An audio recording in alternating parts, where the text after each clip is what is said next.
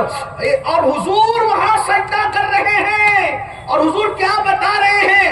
اگر اللہ کو پانا ہے تو اللہ والوں کے قدموں سے قریب ہو جاؤ. ان کو سجدہ نہ کرو، ان کو سجدہ کر بھی نہیں سکتے. ان کے قدموں سے قریب ہو جاؤ گے، اللہ رب العزت کا قرب حاصل کر لو گے.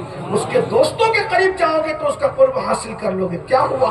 فاروق اعظم رضی اللہ تعالیٰ، ان کی شان یہ، ان کے فضائل کتنے پڑے جائیں. فاروق اعظم رضی اللہ تبارک و تعالیٰ آخری وقت میں فرماتے مجھے چارپائی سے نیچے اتار دو، زمین پہ ڈال دو. اولاد فرما بردار تھی، اتار کے ڈال دیا. امام غزالی لکھتے ہیں کہ یہ چہرے اور یہ چہرہ فاروق اعظم زمین پر خاک پہ مل رہے تھے اور کہتے تھے اللہ عمر کی مغفرت فرما، اللہ عمر کی مغفرت. یہ اینڈ ہے سیدنا فاروق اعظم کی زندگی. اللہ کی خشیت، اللہ کا خوف، اللہ کی بارگاہ میں جواب دینے کا تصور. چہرہ مل. حضرت ابن عباس نے کہا امیر المومنین آپ تو یہ ہے اور یہ ہے اور یہ ہے. آپ نے کہا اے میرے نبی کے چچا کے بیٹے، یہ منقبت بیان کرنے کا وقت نہیں ہے. عمر تو بس اتنا چاہتا ہے کہ عمر کو نہ اللہ عذاب دے نہ کوئی مرتبہ دے. اللہ عمر کو اگر برابر سرابر بھی چھوڑ دے تو عمر کامیاب ہو جائے گا. یہ ان لوگوں کی زندگی ہے جن کے لیے جنت کی بشارت دی گئی ہے. میرے بھائیوں آؤ اور اس کے مقصد کو سمجھو، آخرت کی تیاری کرو. کب تک گناہ کرو گے؟ کب تک برائی کرو گے؟ کب تک اللہ کو ناراض کرو گے؟ روح کا پنچھی جسم کے پنجرے سے اڑ جائے گا، پھر پچھتانے سے کام نہیں چلے گا. اللہ پاک ارشاد فرماتا ہے وَلْتَنْظُرْ نَفْسٌ مَّا قَدَّمَتْ لِغَدٍ وَاتَّقُوا اللَّهَ إِنَّ اللَّهَ خَبِيرٌ بِمَا تَعْمَلُونَ. آخرت کے لیے تو نے کیا روانہ کیا، اس کو غور کر، اس کو سوچ اور اللہ سے ڈر. اللہ تیرے اعمال کی خبر رکھتا ہے. اللہ پاک سب سے پہلے مجھے آپ سب کو عمل کی توفیق عطا